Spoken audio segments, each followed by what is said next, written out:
Ja Rasmus, sina siis peaksid rääkima sellest, et loovus versus süsteem versus kestlikkus. Nii on ja tõele au andes siis tennist saab seal kõrval mängida, eks ole, aga lauatennist saab sees loomulikult mängida nagu ühele korralikule startupile kohane. See oli väga siukene osav vastus, sa sobiks hästi poliitikuks. Aga ma annan nüüd jutu ääre sulle. Eks ma veits olengi poliitik. Alustame siis siit. Ruut ja täpp või aed ja aiaauk või erinevad arusaamised või mida juppi, kuhu ma lähen selle jutuga. Veits konkreetsem. Ma ei tea, meid on nii vähe siin, et me võiksime mingi ühise siukse laua taha istuda ja arutada neid asju ka. Aga ühesõnaga, see on tegelikult tsitaat ühelt minu kliendilt. Päris loll olukord oli tal.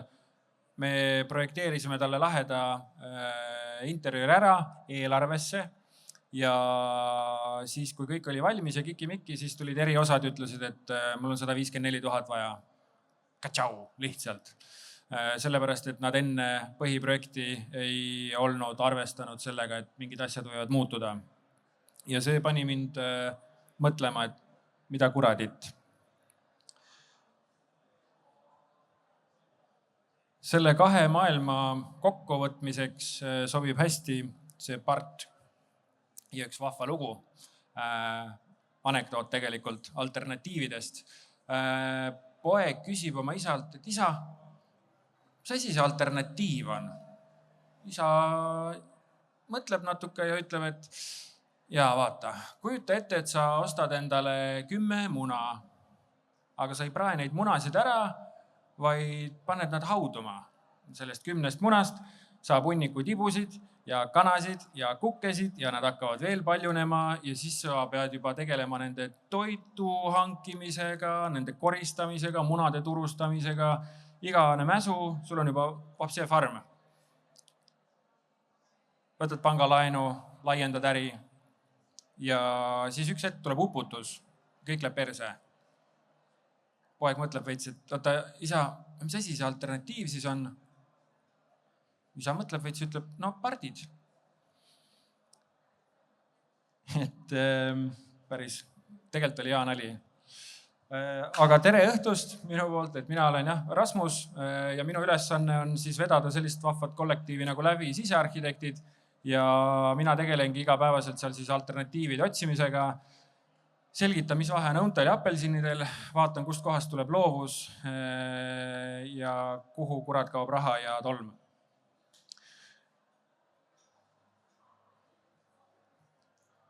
Läbi sisearhitektide missiooniks on luua ägedaid, produktiivsust suurendavaid ja planeedile pai tegevaid interjööre. Ja täna ma siis räägin väikesel nii-öelda jalutuskäigul, milline ideaalne projekti teekond välja võiks näha. Tean, et ideaalset projekti teekonda olemas ei ole, aga ma ise loodan, et ma kunagi ei väsi seda otsimast, sellepärast, et kui ei otsi, siis ei leia. Ja mul endale meeldib hästi selline võrdlus siis meresõiduga, et kui sa merele lähed purjekaga, siis sa tead, kuhu sa tahad minna, aga sa tegelikult ei tea, kuidas sa täpselt sinna jõuad, sellepärast, et tuul või hoovused või näkineiud võivad sind päris tihti kõrvale kallutada, aga sa ei tohi kunagi unustada, mis see eesmärk sul oli, kuhu sa jõuda tahtsid ja kuidas sa sinna jõuda tahtsid. Ja selleks, et see väike meresõit või jalutus kõik vähe realistlikum oleks, siis toon täna teile mõned näited vast valminud Eesti väga suurest kontorihoonest, mille nimi on Wise. Kes ei ole kuulnud, siis ma nende ärimudelit ei hakka rääkima, aga see hoone ise või õigupoolest 2 hoonet asuvad siin samas Koplis ja nende kogu ruutmeeter on siis üle 20 000 ruutmeetri ja võib-olla nagu landmarkina võrreldes.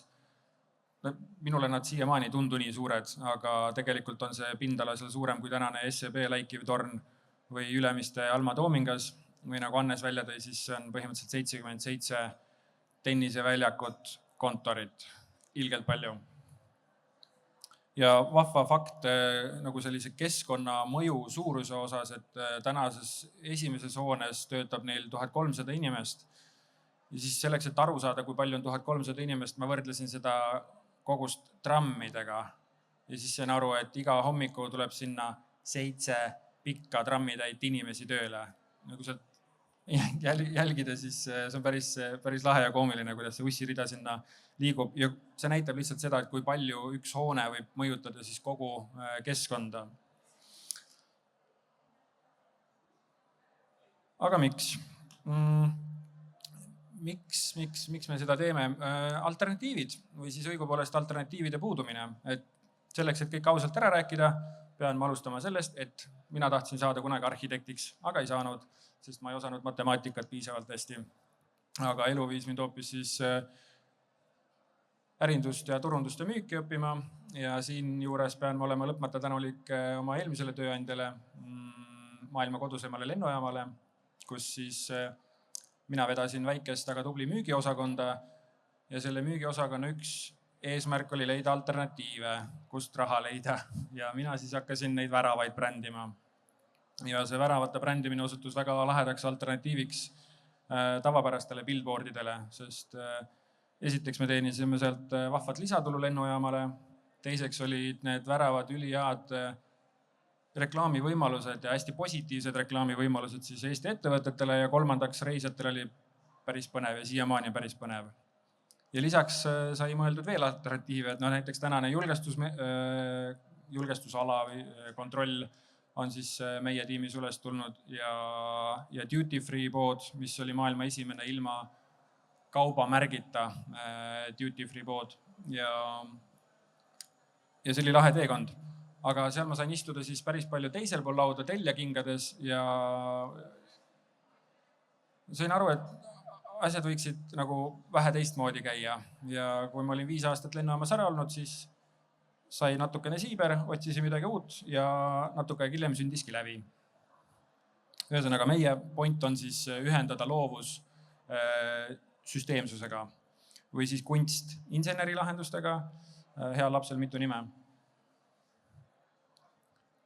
Kui Sineki kuldse ringi lainel edasi minna, siis ma tahaksin rõhutada seda, et kuigi me tegutseme hästi sellises loomingulises valdkonnas, siis me üritame seda süsteemsust ja protsesse igale poole endale sisse põimida ja meie nii-öelda salakaste ongi siis protsessid.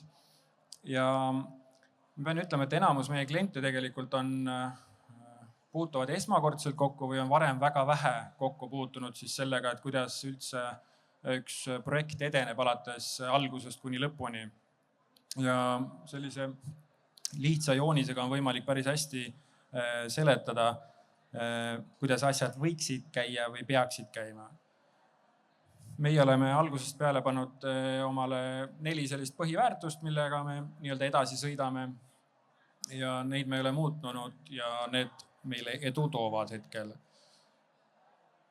Ja kui küsida, mida me siis ikkagi teeme, et siis meie tuumteenus on siis see sisearhitektuurne projekteerimine koos projektijuhtimisega. Meie terviklik vaade on selles, et me loome selle interjööri kunstnikena, aga me teostame selle ka ja me paneme kohe alguses paika väga realistlikud eesmärgid ja piirid nii-öelda, et me ei hakka Pinterestist otsima liiga lahedaid pilte, kui kliendil ei ole selle jaoks eelarvet. Kui tuumteenus on sisearhitektuurne projekteerimine, siis me sinna ümber otsime kogu aeg pidevalt uusi teenuseid ja tooteid, ikka sellepärast, et see projekt oleks terviklikum ja parem ja mõnusam telljale. Ja ma ütleks, et hästi suur ja oluline osa on uudishimulikkuses ka. Et ma tean, et täna hommikul käis Helge Alt rääkimas siin puhastuse teemadel ka, siis näiteks me olime väidetavalt esimesed sisearhitektid Eestis, kes pöördusid projekteerimise alguses koristajate poole ja küsisid koristajate käest, et kuidas me saaksime teha paremaid ruume. Et kuna ma ise hariduselt sisearhitekt ei ole, siis ma näen, et kõikidel spetsialistidel on alati kange tahtmine teha asju perfektselt, anda endast 120%, aga tegelikult nii palju ei ole mõistlik anda alati. Ja koristajate osas oli ka ehe näide, et nemad tahtsid, et igas märjas ruumis oleksid omad trapid näiteks, aga see ei ole rahaliselt mitte kuidagi mõistlik. Teisalt jälle me saime väga palju head inputi, ma ei tea, et teha uksed laiemad, sellepärast et siis mahub sinna sisse laiem koristusaparaat ja laiema koristusaparaadiga sa tegelikult säästad aega ja mida veel? Raha loomulikult. Et sellised talupoja mõistuslikud ideed, kuidas asju paremini teha, viivad tegelikult kõiki meid alati edasi. Et tulge varem arhitektide ja sisearhitektide jutule, sellepärast et seda võiks teha enne, kui tint on kuskil kuivanud või enne, kui kopp maasse lüüakse, sest alati need graafikud ja asjad pannakse paika esimestena, aga tihti need otsimised võtavad aega, lepingu läbirääkimised võtavad aega, aga lepingute lõpptähtaeg jääb alati samaks ja siis on vaja projekteerijatel see aeg kuskilt välja imeda, samamoodi ehitajatel, et see on päris frustreeriv tegelikult. Algusest peale sisearhitektidega arutledes esiteks saab selle lähteülesande parema, raudpolt saab selle lõpptulemuse parema ja teiseks unistamine ja läbirääkimine on ju tasuta. Ja last but not least faktiliselt tõestatud, eks ole, et projekteerimine on odavam kui ehitamine. Aga kui minna konkreetsemaks, siis ma tooksin välja võib-olla 3 sellist näidet, mida see Wise'i projekt on kinnitanud ja mida tahaks teiega jagada. Et kui esimese asjana ma ütleksin, et kui sellise ilu poole peale osatakse veel mõelda, siis ressursside peale mõeldakse palju vähem. Ja esimene ressurss, mis on hästi oluline, on meeskond. Et hästi tihti initsieeritakse projekte ja asju ühe inimese poolt, see võib olla juhatuse liige, büroojuht, kes iganes, aga ei panda paika, kes on see juhtrühm. Et eriti suurte projektide puhul on see mega oluline, et kõik teaksid, kes mida otsustab, mida millal teeb ja seda nii tellija, arendaja, ehitajate, sisearhitektide ja kõikide teiste eriosade poole peal ka. Et Wise'is meil oli tellija poolt 6-7 esindajad, kes tegelesid mingite erinevate teemadega. Meie enda tiimis oli üle 10 sisearhitekti, kes seda projekti vedasid. Lisaks oli meil mõned konsultandid ja ma ei jõua ära tänada ja üles lugeda kõiki arendaja ja ehitajaga seotud inimesi, kellega sai siis suheldud. Ja läbi aastate ja läbi erinevate projektide ma lihtsalt tihtipeale näen seda, et alguses võib-olla see initsiaator, kes projekti ette võtab, on hästi entukas, et kõik läheb hästi ja kõik on hästi vahva, aga siis see jõud raugeb ja see on tüütu tegelikult. Et eesmärgid on olulised ja alati igal asjal peab olema üks otsustaja. Siis teisena loomulikult aeg.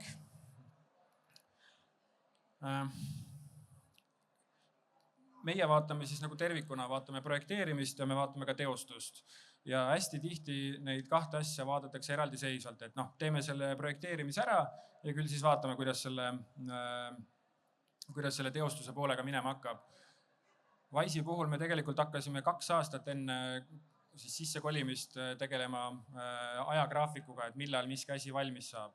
Me näiteks teadsime, et umbes samal ajal hakkab valmis saama Tallinnas ka Arteri kvartal ja me teadsime, et Eestis on näiteks mööblipaigaldajaid nagu käputäis. Ehk siis, et isegi kui me kogu selle mandi kohale saame, siis kes see kurat neid paigaldab? Seega me hakkasime varakult vaatama ja broneerima endale inimesi, kes selle kõigega tegeleb. Ajaliselt on hästi, ma juba rääkisin enne, eks ole, sellest lepingu sõlmimisest, siis selle teostuse poole peal, kuidas inimesed omavahel läbi saavad ja millised on need overlapid erinevate teiste stakeholderitega, et keegi peab need asjad omavahel kokku viima ja kui me räägime sisearhitektuuri vaates, siis tihtipeale sisearhitektuuri teostuse pool unustatakse nendest kõikidest asjadest täiesti välja.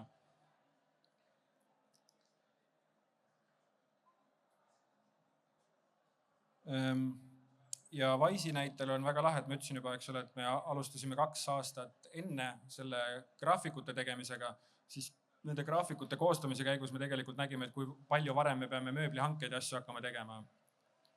Ja tänu sellele, et me hakkasime mööblihankeid hästi varakult tegema, me tegelikult saime palju paremad hinnad endale, tarnegraafikud ka loomulikult on ju, aga see andis meile võimaluse tegeleda sellise asjaga nagu value engineering, mis eesti keeles võib-olla tähendab seda, et üks on see, et sisearhitekt mõtleb midagi valmis aga teine on see, et see nagu päriselus tarnijate ja tootjatega läbi rääkida, et leida veel selliseid mõistlikke kulude kokkuhoidmise kohtasid. Näiteks sisearhitektid armastavad erimööblit joonistada hästi palju, aga tegelikult on mõistlik võtta paljud asjad ostumööblitena, garderoobide või siis prügikastide näol näiteks. Ja no loomulikult on raha. Ilmselgelt pikka juttu selles suhtes või põhjendust ei vaja, miks see on mega oluline ressurss. Meie üritame siis alati panna projekti alguses paika ka ressursilised piirangud iseendale ja ka kliendile. Et moodboardides on väga lahe kaasata vägevaid pilte, Pinterest on täis tohutult palju ägedaid lahendusi, aga mitte keegi mitte kunagi mingil põhjusel ei vaata neid hinnalipikuid seal juures.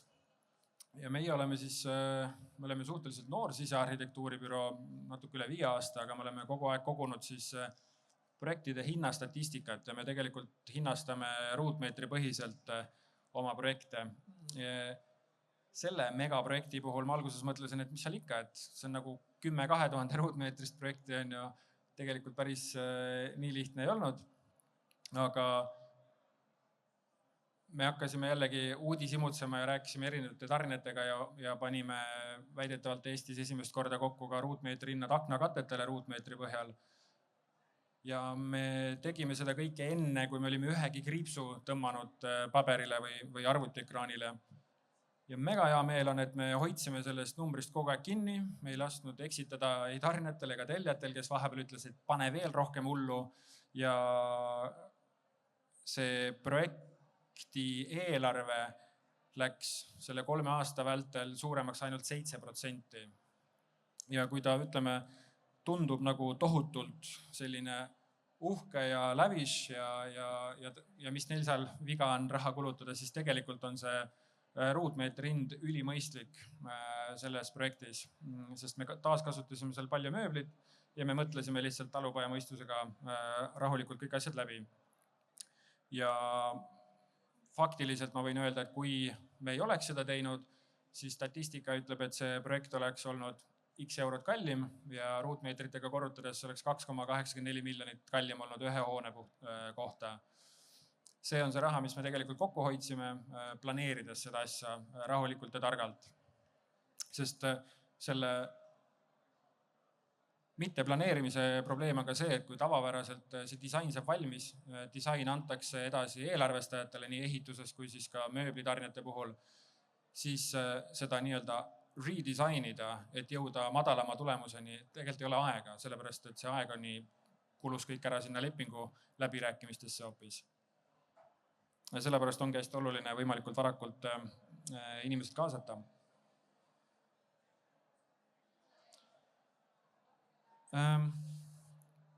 See on Wise'i söögiala, ei ole render, näebki nii vahva välja. Hästi oluline aspekt on usaldus tellija ja tema alltöövõtjate vahel.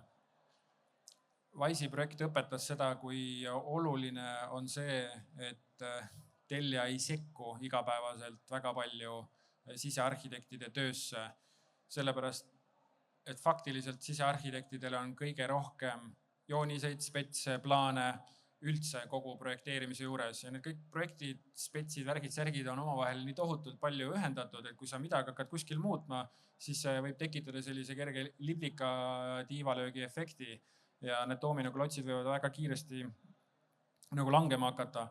Pluss on loomulikult see, et see mastaap on nii kuradi suur. Ja kui ütleme väikse projekti puhul on veel see, et klient tahab väga oma nina asjadesse toppida ja siis on kohati veits tüütu, siis suure projekti puhul lihtsalt on võimatu kõiki asju selgitada ja läbi rääkida. Ehk siis on vaja seda kliendi usaldust, et ta usaldab seda sisearhitekti, kes vaatab kogu terviklikult. Kui üks asi siin muutub, siis kas see muutub ka kuskil mujal ruumi osades, mis on võib-olla reaalselt 100 meetreid eemal.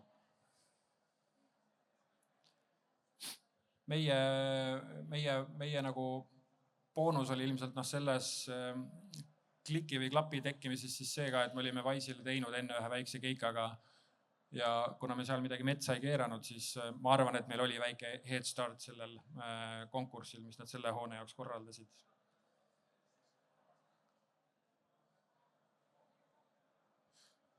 Ja terviklikkus, sellest ma olen ka rääkinud täna juba mitu korda ja seda terviklikkust saab vaadata nagu sõna igakülgses mõttes tegelikult, et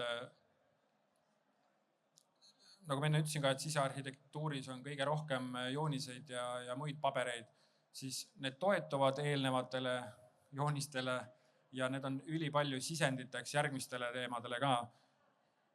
Ja seal vääratada on rumal. Ja terviklikkus juures tooks välja ka siis kogu meeskonna terviklikkuse, et väga tihti Telia handpickib erinevad eriosad ja koostööpartnerid erinevalt, viimata neid enne projekteerimise algust kordagi omavahel kokku ja mitte selgitades siis seda omavahelist seost ja omavahelisi seoseid neile korraga.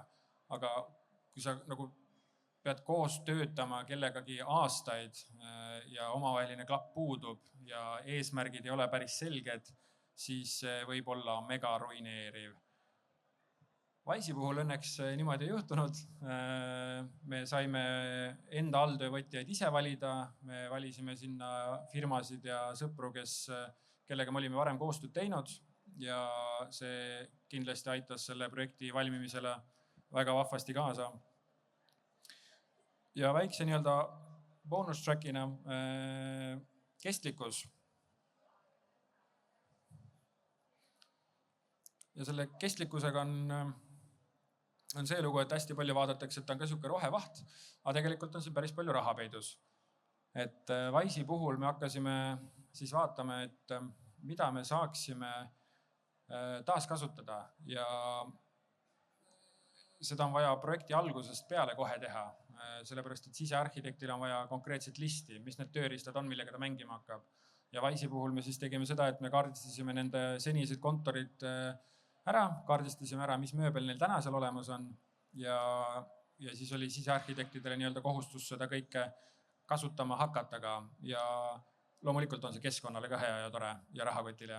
Et laheda faktina on siis see, et meil oli kokku 4400 ühikut, uut ostumööblit ja vanu asju saime kaasa tuua 2400, kuskil 33% ehk kolmandiku vanu asju saime kaasa tuua. Ja täna, kui sa seal hoones ringi käid, siis sa tegelikult ei saa aru, et kus nad on. Me ei pannud neid nagu ühte tuppa kuskile peitu või et nad on kõik igale poole vahele ära pandud ja näeb väga okei välja kõik. Ja see kestlikkuse point on ka selles suhtes, et meil lävis ei ole ühtegi nagu liid sisearhitekti, kelle käe järgi asjad peaksid toimuma ja juhtuma.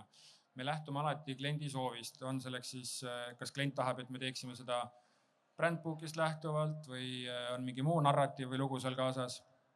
Aga tegelikult seda mööblit valides meil on iseendale küsimus alati, et kas ta peab ikka olema selle viimase brändi värvides või viimase moe värvides, sest kõikide selliste moekate asjadega on see, et ta täna võib ju lahe ja cool olla, aga mis ta 5 aasta pärast teeb. Et seda ajatemplit meie võimalusel sinna külge ei pane. Vot, aitäh. Ja kui teil on küsimusi, siis ma arvan, et meil on nõks aega.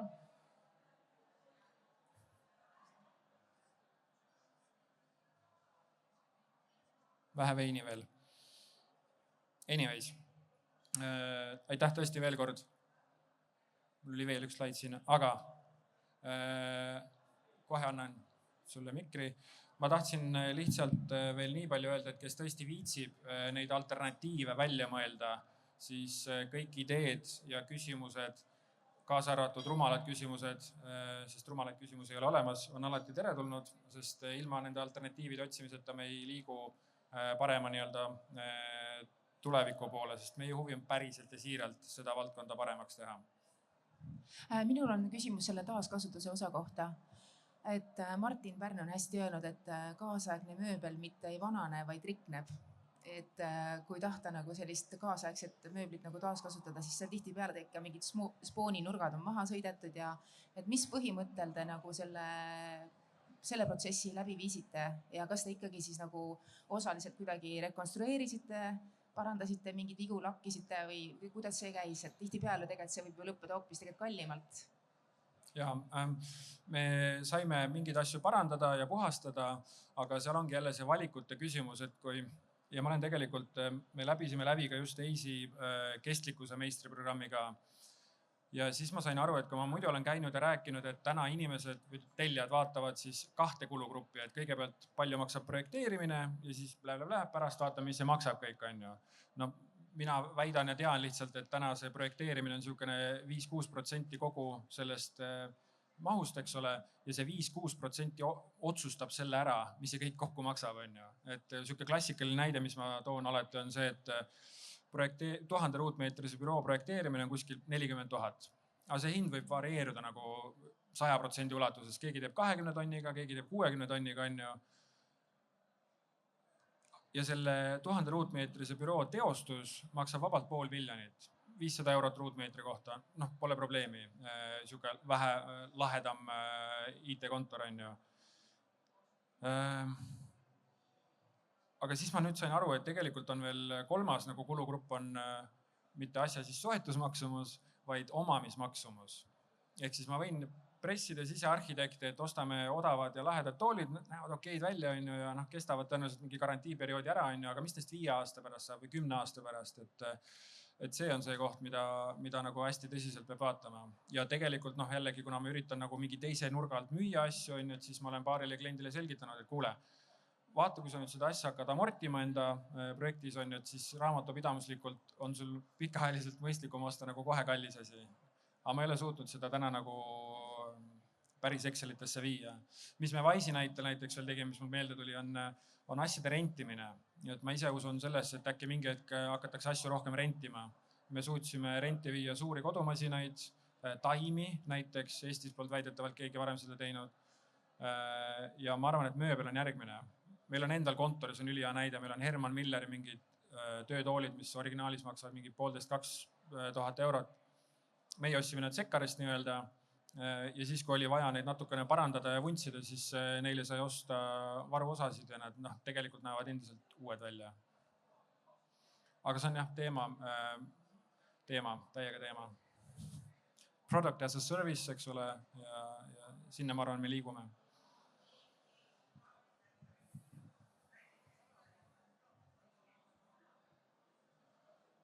Jah.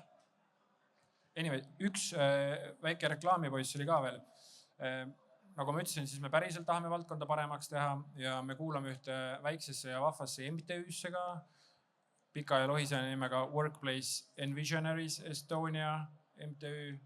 Ta on nii pika nimega sellepärast, et see on omakorda ühe rahvusvahelise organisatsiooni rakuke, mis on 23 riigis või midagi siukest. Ja me oleme siis viimased aastad nikerdanud kokku sellist asja nagu valge raamat. Ja see valge raamat on mõeldud siis kõikidele nendele, kes mõtlevad parasjagu endale uue töökodu, unistavad uuest töökodust. Ja seal on siis peatükkide kaupa erinevad teemad välja toodud, millele üldse peaks mõtlema. Ja selle online raamatu esitlus toimub 6. juunil.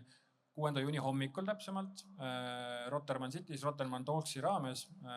Rohkem infot mul täna ei ole, aga keda huvitab, siis tulge 6. juunil Rotermanni või vaadake nende sotsiaalmeediat või midagi. Aitäh!